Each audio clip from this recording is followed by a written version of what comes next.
kuntum khairu ummah ukhrijat linnas ta'muruna bil ma'ruf wa tanhauna 'anil munkar. Negara ini kan terbatas kemampuannya untuk memberikan pelayanan dan pendidikan kepada masyarakat. Kemudian Ramadan, pemerintah nggak usah mikirin BLT.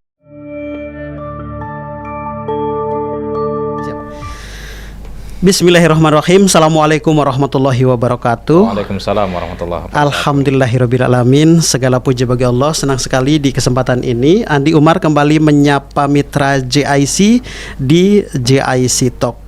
Nah, mitra JIC, sore hari ini Andi Umar hadir bersama dengan Dewan Pengarah Pusat Pengkajian dan Pengembangan Islam Jakarta dengan satu topik bahasan politik Ramadan, politik amar ma'ruf nahi mungkar. Tema yang cukup menyenangkan ini. Dan tentunya mitra JIC, kita sedang tidak di program di podcastnya Rafli Harun dan juga bukan di Abraham Samad Speak Up. Kita sedang di media di mana Pak Tony Rosid ini terus mengawasi aktivitas kita, terus memberikan edukasi kepada kita karena kami pengurus harian dari Pusat Pengkajian dan Pengembangan Islam Jakarta. Hadir bersama kita Pak Dr. Ahmad Fatoni MA dan kami akrab menyapa beliau Ki Tony. Kita akan sapa terlebih dahulu sebelum masuk ke topik bahasan yang tadi Andi Umar sudah sampaikan. Pak Ki, Assalamuallam. Pak Ki Tony. Waalaikumsalam warahmatullahi wabarakatuh. Gimana? Apa kabar Ki? Alhamdulillah sehat ya, luar biasa. Memang banyak menghiasi podcast di akhir-akhir ini, sangat luar biasa. Tentu kita di channel JIC TV dan juga ada Radio JIC Pak Ki. Ada radio kita JIC Official, memang banyak sekali, hampir semua. Baru kali ini saya sebagai Dewan Pengarah di JIC baru kali ini. Padahal saya dirhasil didakta udah lebih dari 5 tahun. Makanya kita harus punya program tetap nih Pak Tony. Ya, sekali terima kasih Pak sudah hadir di studio. Baik. Di tengah sibuk dan aktivitasnya sangat luar biasa. Tadi Andi Umar sudah berikan satu topik bahasan tentang karena Pak cukup pas dan selalu menarik untuk disimak, bicara tentang politik. Mungkin kita coba kaitkan dengan politik amar ma'ruf nahi mungkar di Ramadan Pak Kiai. Iya. Mungkin seperti apa sih bentuk-bentuk amar ma'ruf nahi mungkar di sepanjang Ramadan ini? Iya. Amal ma'ruf nahi mungkar bulan Ramadan. Iya. Sebenarnya amal ma'ruf nahi mungkar itu harus terus konsisten, ada di setiap bulan, ada setiap hari, ada setiap waktu. Hanya saja Allah memberikan bulan-bulan atau waktu-waktu tertentu dalam rangka untuk refresh, mengingatkan kembali. Ada namanya golden moment gitu kan. Ya, yang Allah berikan secara rutin. Misalnya kayak puasa ya. Puasa diberikan hari Senin, Kamis. Kemudian Yaumul Bid ya.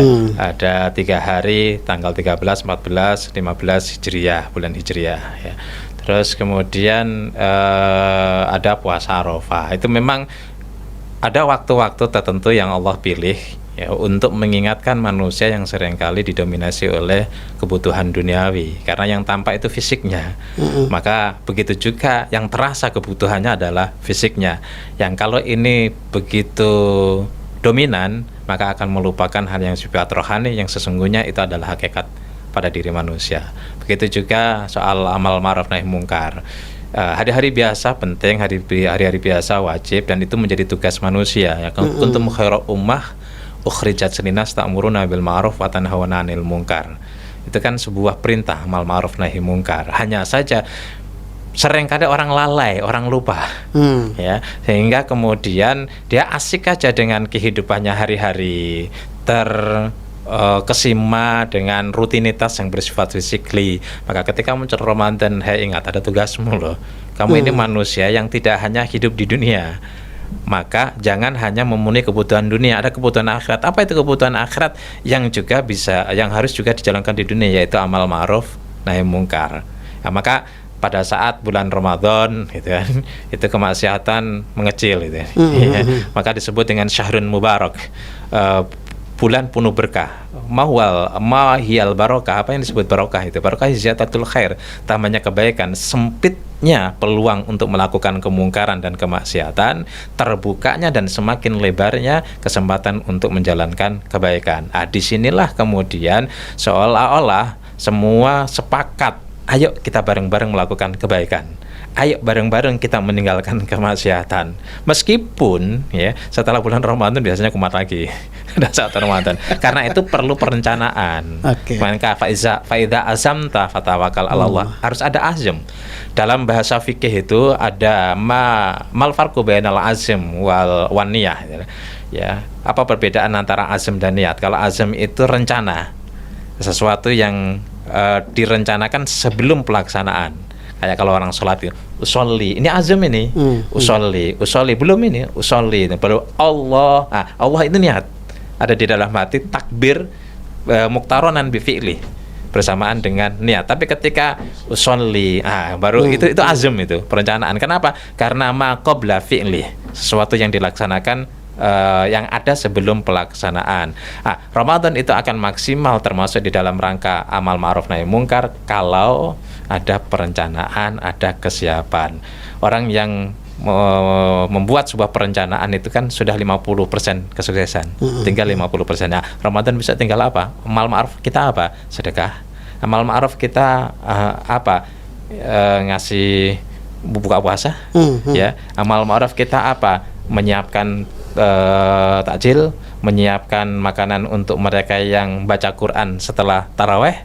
Amal ma'ruf kita apa? Ya qiyamul lail, jangan sampai berhenti meskipun menjelang kita mau pulang kampung atau mudik gitu kan. Tidak boleh ketinggalan namanya puasa. Itu amal ma'ruf. Nah, mungkarnya itu apa? Ya berupaya untuk menjaga mata, berupaya untuk menjaga lisan, berupaya untuk tidak menyakiti orang, berupaya untuk tidak membuat hati orang galau karena kita. Segala sesuatu yang membuat orang lain itu terganggu itu adalah kemaksiatan. Dan mencoba untuk menghalangi orang lain berbuat maksiat kepada yang lainnya. Iya, perencanaan jadi penting Pak ya. Iya, perencanaan penting. Maka faedah azamta tadi. Nah, bagaimana Kak biar Ramadan itu menjadi puncak amar ma'ruf nahi mungkar selain tadi perencanaan Pak ya? Yang pertama perencanaan, yang kedua memang harus ada target. Target misalnya begini. Ya. 1 bulan penuh misalnya. Maka targetnya itu 30 juz misalnya. Ya. Kalau kita lihat imam madhab 1 hari bisa 5 juz, coba bisa bayangkan total, gitu kan, total. Terus kemudian targetnya itu apa? Targetnya sholat malam tidak pernah ketinggalan. Targetnya itu apa? Targetnya sedekah harus sekian, minimal sekian, gitu kan. Harus ada target yang dituju, harus ada final goal akhir dari sebuah Ramadan. Soal kemudian dapat Lailatul Qadar itu efek aja, gitu kan, itu reward aja, biar itu urusan Allah. Ini yang lucu di Indonesia ini kalau bulan Ramadan. Jadi karena Rasulullah pernah bersabda bahwa bulan Ramadan itu ada Lailatul Qadar, dan Lailatul Qadar itu munculnya 10 hari terakhir. Dan paling potensial itu malam ganjil. Akhirnya masjid itu ramenya malam ganjil. Iya. Kemudian malam yang tidak, itu masih mending lah, masih mending. Tapi ada kritik yang sering kali saya kemukakan. Kenapa ya mudik itu harus Lebaran Idul Fitri ya? Kenapa tidak Lebaran Haji aja? Yang namanya Lebaran besar dalam umat Islam, bagi umat Islam atau dalam Islam itu kan Lebaran Haji, bukan Idul Fitri. Apa dampaknya ketika libur bersama, gitu kan, cuti bersama, itu Lebaran Idul Fitri, dampaknya apa? 10 hari terakhir banyak terganggu. Orientasinya agak orang mempersiapkan diri untuk mudik, bukan mempersiapkan diri untuk betul-betul Idul Fitri, kembali kepada fitrah dari Lailatul Qadar itu. Dan ini kan nyata, coba diubah. Ya, coba diubah. Ya. Kalau diubah misalnya hari Idul Adha, orang-orang kaya yang biasanya berkorban atau menyembelih hewan korban di kota-kota besar, di Jakarta, di Surabaya, di Medan, di Semarang, di Makassar, itu mereka balik kampung semua. Iya. Mereka kemudian memberikan hewan korbannya di kampung. Ya, satu, kan memang sunnahnya hewan korban kan kita ikut makan bersama-sama dengan orang yang memang membutuhkan. kalau sudah di kampung, kemudian orang-orang pada berangkat haji, gitu kan, kita ke kampung, gitu kan, nengok sekalian kan gitu. Jadi ini akan menjadi indah. Tapi kalau Idul Fitri 10 hari terganggu. Yang harusnya itu orang harus berkonsentrasi untuk memunajat kepada Allah agar setidaknya reward yang namanya Lailatul Qadar dapat, menjadi berantakan. Bahkan tidak sedikit yang karena macet di jalan siang-siang buka puasa. Sah nggak? Sah, boleh secara syar'i, karena itu musafir. Ya, kalau memenuhi syarat musafir, ya meskipun para ulama berbeda pendapat apakah jarak, apakah masyakoh. Oke lah, dari situ itu boleh lah, gitu kan. Tapi persoalannya kata Rasulullah, ya, 1 hari puasa di bulan Ramadan tidak akan mampu diganti 1 tahun penuh puasa di luar bulan Ramadan. Ya, kenapa? Hanya karena mudik korbankan Ramadan gitu loh. Boleh, ini bukan soal boleh atau tidak. Ini soal hikmah, soal reward, soal pahala. Yang harusnya kita tidak berkurang ya. Cuman masalahnya kapan kita mulai dan dari mana kita mulai, pakai biar tadi kita fokus benar-benar 10 hari terakhir itu fokus dengan ibadah, dan nanti kita bisa memulainya. Niatkan mudik pada saat setelah sholat Idul Fitri. Relatif insya Allah tidak macet. Saya biasanya pulang setelah sholat Idul Fitri, saya mudik ke kampung halaman saya, orang tua saya, maupun ke kampung istri saya. Itu setelah sholat Id, relatif tidak macet, gitu kan. Puasa terjaga, gitu loh. Qiyamul Lail pada saat 10 hari terjaga. Dan satu yang kedua adalah kalau mudik nggak usahlah menunjukkan kesuksesan di Jakarta. Banyak orang mudik kemudian nggak punya mobil. Ini nyewa mobil berapa hari ya, gitu kan? mobil seberapa hari boleh sih, bagus ya, supaya nyaman keluarganya. Tapi jangan diniatkan bahwa itu untuk menunjukkan kesuksesan sebagai perantau. Terutama banyak orang yang sebelum pulang dia beli mobil, ngasih DP-nya, kemudian dipakai 3 bulan, ditarik sama dealer. Itu banyak makanya setelah Lebaran itu banyak mobil yang dijual dan harganya lebih murah. Nah, ini kan tidak sehat secara ekonomi, tidak sehat juga secara sosial, gitu kan. Secara psikologi itu juga tidak sehat, apalagi secara agama nggak sehat. Agama mengajarkan kita hidup sehat. Iya, jadi ternyata misalnya ada THR ya, THR buat DP mobil gitu ya. Sayang cuman beberapa bulan aja. Nah, inilah bedanya pekerja dengan pengusaha. Kalau pekerja itu dia hari ini dimakan hari ini, besok itu nanti ada gajian. Beda dengan pengusaha, dia selalu safety.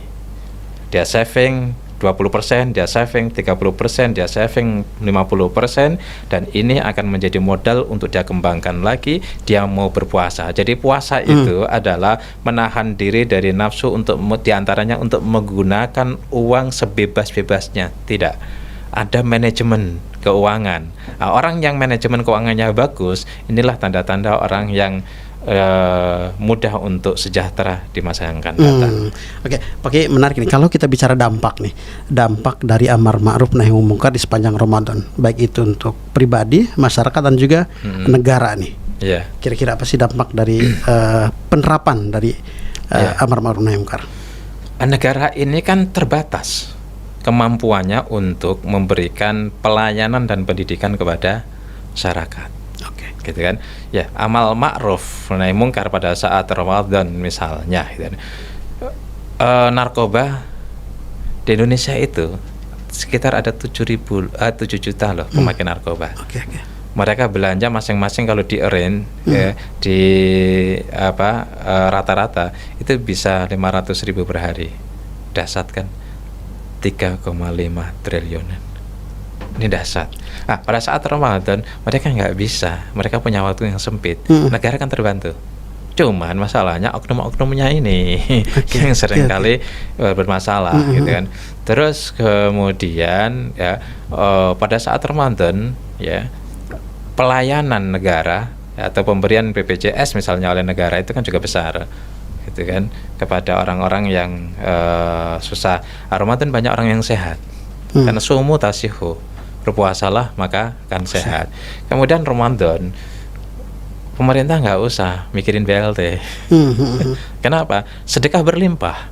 Oke. Sedekah berlimpah, infak berlimpah. Jadi misal ini contoh bagi mereka yang mengelola panti-panti itu. Mereka 1 bulan full, kita meminta waktu 1 hari aja susah. Harus betul-betul waiting list, harus betul-betul pesan dari jauh-jauh hari. Padahal kita mau nyumbang ini. Gitu. Nah, mereka bisa mengumpulkan dalam 1 bulan itu untuk kebutuhan 1 tahun. Nah, pemerintah terbantu nggak?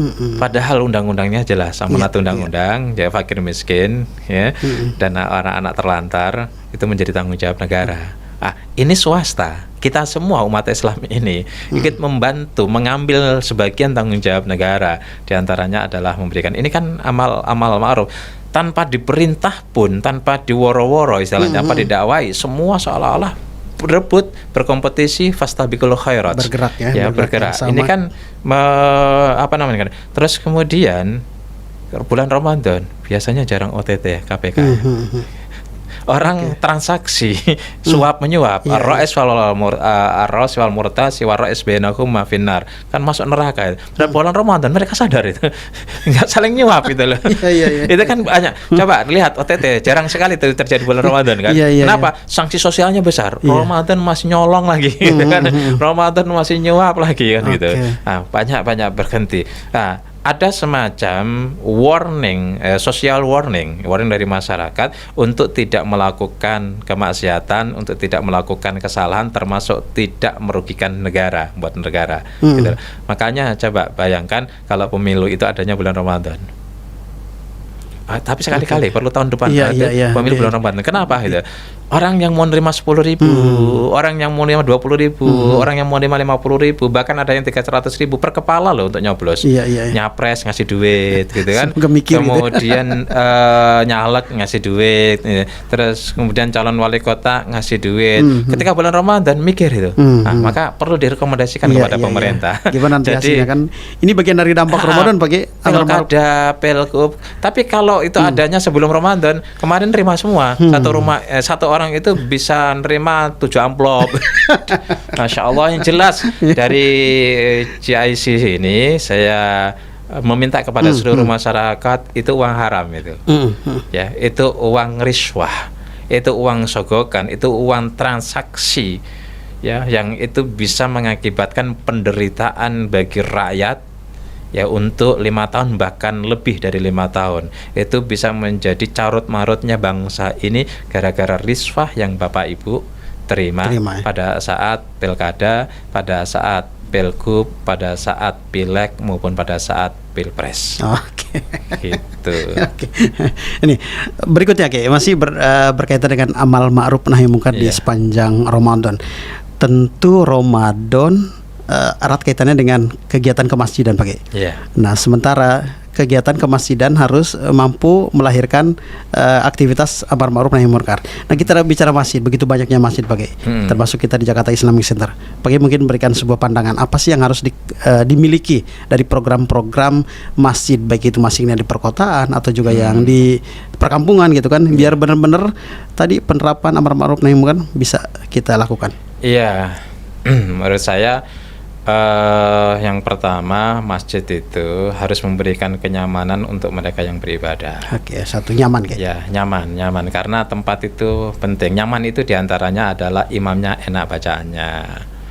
Ya, terus kemudian lihat masyarakat yang masuk ke masjid. Kalau masyarakatnya banyak musafir, seperti ini mungkin banyak musafir, ya jangan 1 juz lah, satu ini gitu kan. Kenapa? Orang pada lari. Jadi harus disesuaikan, itu bagian dari kepada mereka. Kemudian memberikan pelayanan takjil misalnya. Jadi Pak maghrib sebelumnya gitu kan, siapin takjil. Saya pikir bisa dikoordinir. Boleh diantaranya silakan yang mau menyiapkan takjil untuk bulan Ramadan kalau di kampung saya itu diurut takjil itu dilelang sama masyarakat.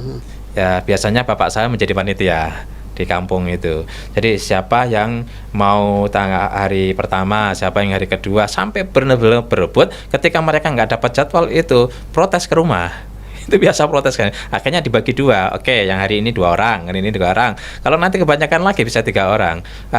Artinya ada keberkesinambungan, ada manajerial secara baik, meskipun ada bonus-bonus dari orang yang tidak ada jadwalnya tapi bisa memberikan. Itu juga bagian daripada sebuah pelayanan. Kemudian yang ketiga, ya memang pengurus-pengurus masjid ini harus terlatih menjadi pengurus yang melayani. Ini penting ya, penting pakaiannya rapi. Kayak di JIC ini kan rapi semua gitu kan, karena dibelikan saja ini ya. Nah, bagi mereka yang totalitas kayak gitu ya. Bagi mereka yang tidak, ini kan kasihan juga. Udah wajahnya mengkerut, mungkin karena infak masjidnya besar, tapi marbotnya digaji kecil, gitu kan. Ini nggak manusiawi sekali, gitu.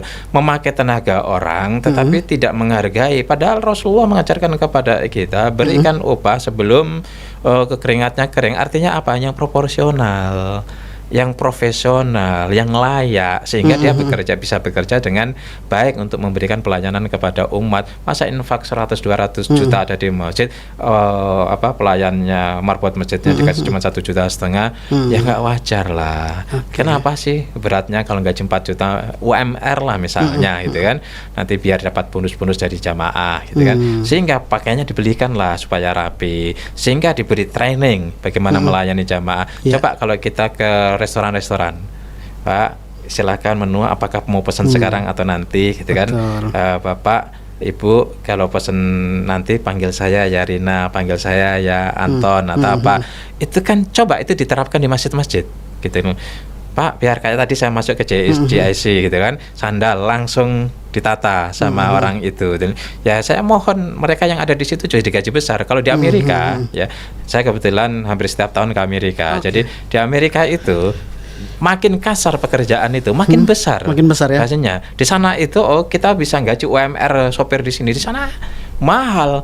Gaji sopir itu bisa 5.000 US dollar, 75 juta. Kalau bukan artis terkenal yang punya banyak duit, nggak punya sopir dia. Mereka rata-rata nyopir sendiri. Kita di sini disopirin orang kan gitu. Itu satu. Bagaimana pelayanan masjid itu tidak kalah dengan pelayanan di mall. Bagaimana pelayanan di masjid itu tidak kalah pelayanan di restoran-restoran besar, gitu kan. Ya supaya jamaah merasa nyaman. Kalau sudah merasa nyaman dengan manajemen yang bagus, jamaah merasa terlayani, infaknya juga akan besar dan berpeluang kembali pada untuk menghidupkan aktivitas itu kenyamanan baik dari sisi sholatnya, dari sisi tempatnya, dari sisi pelayanannya. Ini penting. Yang kedua adalah transparansi. Jadi masjid ini biasanya Ramadan dapat uang banyak. Kadang-kadang ada masjid itu menyampaikan penghasilannya, tapi nggak menyampaikan pengeluarannya, nggak menyampaikan saldonya. Dan jangan pula masjid itu juga terlalu nyimpan duit banyak, nggak sehat juga. Ya makanya kenapa emas itu kalau dia disimpan ya itu kemudian harus bayar pajak. Ya, sementara kalau dia dipakai nggak bayar pajak, kenapa? Itu punishment. Ya kayak begini, sekarang beras naik, harga-harga naik, kemudian kita coba tanya kepada yang GrabCar, yang apalah, Gojek dan sebagainya, atau warung-warung di sekitar, semua mengeluh. Kenapa? Karena peredaran uang itu makin berkurang. Itu. Tapi kalau dalam Islam konsepnya adalah nggak boleh uang itu disimpan, gitu loh. Masjid itu banyak nyimpan uang. Seringkali saya dengar, wah 200 juta, 300 juta, gitu kan? Ngapain sebesar-besar itu? Sementara WC-nya, toiletnya mohon maaf, itu baunya setengah mati, kerannya pada rusak, pelayanannya ngawur itu. Ya orang akhirnya malas juga untuk berinfak. Coba kalau dia keluarin, semua masjid keluarin, itu kan akan menjadi baik. Transparansi dan manajemen keuangan yang baik itu juga menjadi sesuatu yang penting. Yang ketiga, masjid itu mesti harus kreatif, menghadirkan kegiatan-kegiatan yang menarik bagi masyarakat. Libatkan, kolaborasi kalau bahasanya. Menarik, libatkan. Libatkan semua pihak, Yang anak-anak dilibatkan, kasih kegiatan. Yang remaja kasih kegiatan. Yang orang tua kasih kegiatan. Masuk di situ, katakanlah kegiatan untuk anak-anak, panitia anak-anak, jangan kegiatan anak-anak, panitia orang tua. Yang orang tua silakan, yang anak remaja kasih kegiatan panitianya remaja. bila perlu ada kegiatan-kegiatan khusus untuk akhwat gitu kan, ya kasih akhwat untuk aktivitas, dan ini akan bisa menarik mereka yang selama ini belum ada di masjid atau belum tertarik di masjid itu loh. Diajak mereka ngobrol, kasih kopi, mereka senangannya apa gitu kan. Kemudian apa gagasan kalian, apa ini, oh panggil ustadzahnya gitu kan, oh panggil artis yang itu kan artis yang syar'i betul, nggak apa, itu bagus. Tarik, ya, jangan pernah takut untuk biaya, selalu akan ada biaya itu. Kasih mereka, pembelajarannya banyak bagi mereka. Satu, mereka tertarik masuk ke masjid. Yang kedua, mereka belajar manajemen masjid. Yang ketiga, mereka bisa terkoneksitas dengan kegiatan-kegiatan spiritual. Ini kan bagus sekali itu loh. Ya, kasih kegiatan-kegiatan yang menurut mereka menarik. Jangan, saya lihat pengurus masjid itu, ada pengurus masjid yang udah tua, pengurusnya tua semua, nanti kemudian 10 tahun, 20 tahun nggak ganti-ganti. Bagaimana proses regenerasi? Bagaimana anak-anak remaja, anak-anak muda mau aktif kalau diurus sama orang tua, apalagi kemudian ada adzannya. Ketika adzan, ya karena giginya tinggal 2, ya suaranya nggak karuan gitu loh, nggak menarik. Hal-hal yang semacam ini menurut saya perlu mendapatkan perhatian dari masjid-masjid. Mulai Ramadan itu merupakan waktu yang tepat untuk memulai yang baru, Kalau tahu-tahu pada hari-hari biasa itu kan orang kaget, kok baru apa, nggak enak. Tapi ketika Ramadan bikin banyak kegiatan, ya libatkan semua pihak, kan? Baik yang mereka yang punya dana, terus kemudian mereka yang anak remaja, akhwat, dan mereka yang bisa diaktif. Pengurus masjid harus proaktif. Bukan nunggu orang datang, tapi datangnya orang-orang di lingkungan itu yang kira-kira bisa dilibatkan. Oh ini keren ini, nggak apa-apa, di masjid itu ada pelatihan 1 bulan untuk IT, bagus. Kan nggak usah bayar ya, kamu sedekah ke masjid ya, ke umat melalui masjid. Saya bikin acara IT gitu. Ada acara bagaimana podcast gitu, podcast yang baik, jurnalistik, kasih. Ada acara menulis gitu kan, kasih. Ada acara apa saja. Lihat potensi-potensi masyarakat di lingkungan itu, yang kemudian kasih lahan buat mereka, kasih arena buat mereka, kasih media buat mereka untuk mereka bersedekah dengan ilmunya, dengan skillnya, dengan kemampuan yang mereka beri, dan bisa ini melibatkan begitu banyak orang. Insya Allah kayaknya semakin betah untuk tinggal di masjid, bahkan berkontribusi dirinya dan waktunya ya. Iya, orang kan ada yang punya duit, kontribusi ke masjid duit. Ada yang punya waktu. Ada yang punya waktu, dia apa yang bisa saya lakukan? Biasanya kan pada datang gitu. Ada yang kebetulan punya skill gitu. Kadang-kadang mereka, saya nggak mau nawar-nawarin sok-sokan, saya nggak mau, datangi. Gitu kan, libatkan semua, dan itu semua kalau masjid yang minta gratis. Nyari uang paling mudah melalui masjid. Gitu. Kemudian nyari orang-orang yang mau terlibat paling mudah masjid. Kenapa? Karena mereka kalau sudah bicara masjid dan atas nama masjid, ada keikhlasan, ada ketulusan, ada kebahagiaan bagi mereka. Itu. Tadi PK sampaikan sempat tinggal di Amerika gitu kan. Kita tahu bedanya jauh banget kalau bicara Muslim dan kondisi Ramadan barangkali, dan peradaban mungkin. Pakai apa sih yang sedikit pembeda Ramadan di negeri yang minoritas Muslim dengan kita? Kalau tadi misal kita di 10 hari terakhir sudah euforia untuk pulang kampung gitu kan, dan amar ma'ruf nahi munkar seperti apa sih pakai? Iya, jadi saya tinggal di Amerika sih enggak, cuman kalau ke sana setengah bulan. Terakhir kemarin 14 hari bulan Oktober, sebelumnya bulan Maret sampai April, sebulan lebih, tahun 2023.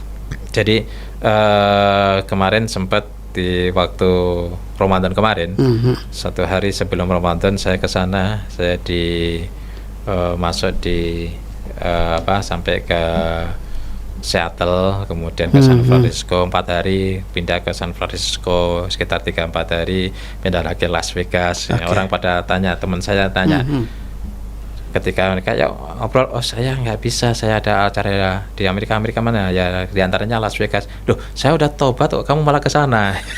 Ya nggak tahu, kita ke sana ceramah, ya ke sana judi. Nah gimana? Jadi terus kemudian saya ke Los Angeles, terus kemudian dari itu ke Colorado, terus ke Wisconsin, terus kemudian ke Indiana, terus kemudian ke Atlanta, ya muter-muter lah gitu. Jadi suasananya memang berbeda. Di sana ada masjid-masjid, kebanyakan itu memang dibangun oleh India Pakistan. Karena ahli IT mayoritas yang di Amerika itu orang India Pakistan. Terus kemudian ada sebagian masjid yang dibangun oleh Middle East, ya Timur Tengah. Ya 1-2 masjid dibangun oleh masyarakat Indonesia yang ada di sana. Jadi kita bisa sholat di mana-mana. Suasana siang memang nggak seperti Ramadan, nggak ada suasana seperti Ramadan. Ya, karena mayoritas mereka kan nggak puasa, non Muslim kan. Ya baru kemudian ketika kita Ramadan ke masjid, ya tidak penuh-penuh amat juga, tapi lumayan lebih bagus daripada di luar bulan Ramadan. Hiduplah, ada taklim di situ, ada takjil di situ, memang hidup. Tapi di Amerika itu kan suara adzan tidak keluar, suara koma keluar. Jadi tidak seperti di Indonesia. Di Indonesia itu nikmatnya nikmat, betul. Ramadan itu suara adzan di mana-mana, hari biasa juga ada koma di mana-mana. Ramadan semakin semarak, suasananya itu terasa bahwa ini adalah Ramadan. Orang-orang itu menghormati, menghargai dan menikmati Ramadan. Kalau di sana ya seperti biasa, hari-hari biasa, cuman bedanya kita nggak makan sama minum. Nanti pada saat jelang buka puasa kita ke masjid di situ, gitu kan. Biasanya masjid menyiapkan takjil seperti kita, tapi tentu saja jumlah yang datang juga nggak seberapa karena kan minoritas. Jadi kalau kita bicara tentang Ramadan, suasana Ramadan di Amerika itu memang nggak terasa. Baru agak terasa malamnya. Itu pun tidak semeriah di Indonesia. Di Indonesia kan kayak baca Quran di mana-mana sampai 30 hari itu 30 juz gitu kan. Terasa betul dan orang mau setiap detik itu ingat Ramadan. Kalau di sana enggak. Ya baru sadar kalau Ramadan itu mau buka. Oh ya Ramadan ya, buka puasa gitu. Tapi itu aktivitas kegiatan kemasjidan enggak jauh beda dengan di luar Ramadan, Pak? Enggak jauh beda. Jadi ya seperti itu, cuman pada saat Ramadan itu ada takjil gitu aja. Mungkin jumlahnya lebih banyak yang datang ke masjid gitu ya. Tapi di luar Ramadan jumlahnya lebih sedikit gitu lah. Lebih sedikit. Nah itu beda. Misalnya di Los Angeles itu ada masjid namanya At-Tahir. Saya sudah 3 kali lah ke sana itu. Nah, itu sebelum di luar bulan Ramadan sama di bulan Ramadan beda. Mungkin di bulan Ramadan itu ada ceramah subuh, kemudian habis maghrib, habis sholat tarawih, itu biasa ada. Tapi kalau di bulan selain bulan Ramadan itu paling hari Sabtu dan Minggu. Misalnya seperti itu, sama Jumatan saja. Ya tentu kan beda. Tetapi bedanya tidak sedahsyat di Indonesia, tidak semeriah di Indonesia, tidak seterasa di Indonesia. Itu yang membedakan. Maka kita bersyukur. Ya bagaimana amal ma'ruf di sana, ya tentu saja amal ma'ruf bisa dilakukan di mana-mana, di mana saja, kapan saja. Tapi kalau amal ma'ruf itu dilakukan bareng-bareng banyak orang, kan lebih bersemangat. Nah, itu di Indonesia. Kalau di sana tentu saja bisa dilakukan, tentu saja tantangannya lebih besar, kan. Hambatannya lebih besar, tidak seperti di Indonesia. Temennya lebih sedikit. Tapi cara citra atau identitas Muslim kelihatan Pak? Oh, nggak ada masalah. Nggak ada masalah ya? Nggak ada masalah. Tapi kan hari-hari itu kan ketemu. Di sana juga orang bebas kok. Bebas, orang pakai jilbab juga bebas, gitu kan. Yang penting dia tidak mengganggu orang lain di sana itu. Jadi di sana ada semakin bebas di sana sekarang. Ya dampak positifnya adalah ekspresi keislaman umat Islam di sana bebas. Masjid-masjid berdiri apa bebas. Tetapi dampak negatifnya ya LGBT juga semakin bebas, gitu kan. Semakin marak juga, semakin masif. Jadi tidak kalah masifnya dengan kegiatan di masjid. Gitu. Oke. Selain masih nih Pak, kita balik ke Indonesia gitu kan. Kita balik ke Indonesia, bagaimana mayoritas, bagaimana di persiapan di menjelang Ramadan. Apa yang harus disiapkan oleh gimana dengan kondisi setelah kita pemilu ini untuk kembali menormalisasi amal ma'ruf nahi mungkar dan lain-lain setelah mungkin kemarin agak sedikit. Iya. Kalau soal pemilu kan urusan pemilu, ya urusan pemilu. Di situ ada amal ma'ruf, ada nahi mungkar. Berjalan saja. Kalau memang itu sekarang dipersoalkan ada kecurangan, ya yang merasa melakukan kecurangan ya jangan ngotot. Kalau memang merasa, kalau orang yang melihat ini misalnya, oh temanku maling, ya udah nggak usah dibelain lah, gitu. Kira-kira gitu. Temanku curang, ya nggak usah dibelain, lu tahu. kalau temen lu itu curang gitu kan, nggak usah ikut ngotot, apalagi kalau kemudian ngotot dibayar gitu loh. Udah berbuat salah dibayar, itu dosanya berlipat gitu kan. Ya itu ada proses konstitusional lah. Ini kan mau ada angket, silakanlah, nggak usah dihalang-halangin juga, itu kan hak konstitusional. Biar nanti kalau merasa tidak bersalah, nggak usah takut, nggak usah khawatir. Biar dibuka saja, biar dibuktikan ternyata nggak salah atau nanti salah. Biarlah nanti ketika ada hak angket terus kemudian bikin pansus, biarlah itu berjalan. Ya kita ikut mendorong lah dalam konteks ini. Pansus ini kan bukan kepentingan paslon. Ya ada urusannya dengan menang kalah, karena memang secara hukum ke pansus ketika dibentuk apapun buktinya tidak bisa membatalkan pemilu kan gitu. Ya kenapa harus ditakutkan, kenapa harus khawatirkan gitu. Nah, masyarakat kita ikut dorong supaya tidak menjadi kegaduhan, tidak menjadi kecurigaan terus-menerus. Biar dibuktikan yang A adalah A, yang B adalah B, yang benar adalah benar, yang salah adalah salah. Nggak usah dikhawatirkan. Jadi masyarakat seperti kita ya dorong aja ada pansus, karena itu konstitusi menjamin gitu kan. Dan kemudian dalam rangka itu kan juga amal ma'ruf nahi mungkar. Amal ma'ruf nahi mungkar itu apa? Kalau ternyata ada kecurangan misalnya, kemudian dibongkar. Ketika dibongkar, ya ini kan juga menjadi preventif untuk tidak terjadi kecurangan di pemilih-pemilih ke depan. Kan. Ada pelanggaran aturan misalnya, ketika ini dibongkar ya tidak akan terjadi lagi sebagai tindakan preventif di pemilu-pemilu yang akan datang. Tapi kalau ternyata betul ada kecurangan, betul ada banyak pelanggaran, kemudian dibiarkan, pansus tidak ada, ya akhirnya itu akan terjadi. Setiap pemilu gaduh lagi, setiap pemilu ribut lagi, setiap pemilu banyak kecurigaan lagi, setiap pemilu banyak tuduhan lagi. Bedanya kan kemudian tipis antara fitnah dan tidak fitnah. Dan itu kan nggak boleh, apalagi besok ini Ramadan. Ya sudahlah, berjalan secara wajar saja, sesuai dengan aturan hukum yang ada, sesuai dengan konstitusi yang berlaku. Berjalan aja kita sebagai masyarakat, ya kita ikut mendorong semoga semuanya berjalan secara damai, berjalan secara aman, berjalan secara alamiah, berjalan membawa kebaikan bagi kita semua. Oke. Gitu. Pagi kita tinggal nunggu 2 hari lagi kurang lebih memasuki bulan suci Ramadan. Pagi mungkin ada pesan khusus kepada kaum muslimin, baik kita yang ada di perkotaan, di perkampungan, yang belum cinta masjid atau juga yang sebagai penyelenggara kegiatan di masjid mungkin? Iya. Rencanakan apa yang ingin kita lakukan pada saat bulan Ramadan. Tarawih, jangan sampai ketinggalan. Apapun alasannya, kecuali bagi ibu-ibu, mbak-mbak yang memang ada halangan. Tapi jangan pernah menyesal dengan halangan itu, karena memang itu adalah sunatullah, di mana seorang perempuan haid dan sebagainya. Nanti akan dibayar setelah Ramadan dan pahalanya sama, karena membayar untuk bulan Ramadan. Ibadah, terutama tarawih yang tidak ada di luar bulan Ramadan, jangan sampai ketinggalan. Kemudian baca Quran, upayakan tidak ada hari tanpa membaca Quran. Ya, baca Quran. Yang ketbutir di jalan nggak sempat membuka Quran, itu ada HP. Buka HP, baca, dan tidak harus diketahui oleh orang. Kemudian yang ketiga, bulan Ramadan itu bulannya orang bersedekah, orang berinfak. Jangan kemudian berpikir aku miskin, aku susah, nggak berinfak. Tidak, justru karena di bulan Ramadan itu kan ada wajib zakat fitrah. Zakat fitrah itu artinya apa? Orang wajib memberikan beras sesuai dengan takaran dan waktu yang ada. Tidak peduli orang itu miskin atau orang itu kaya, semua wajib. Artinya apa?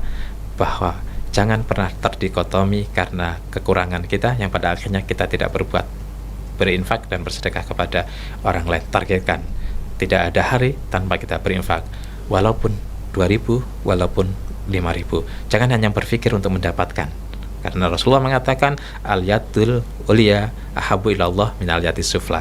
Tangan yang begini lebih baik. Anda miskin, Anda susah, mengeluarkan uang 5.000 itu jauh lebih berpahala dan besar pahalanya daripada mereka yang uang ratusan miliar sedekah 1 miliar, masih sisanya banyak. Anda 5.000 belum tentu nanti sisanya bisa cukup untuk Anda, itu jauh lebih besar pahalanya.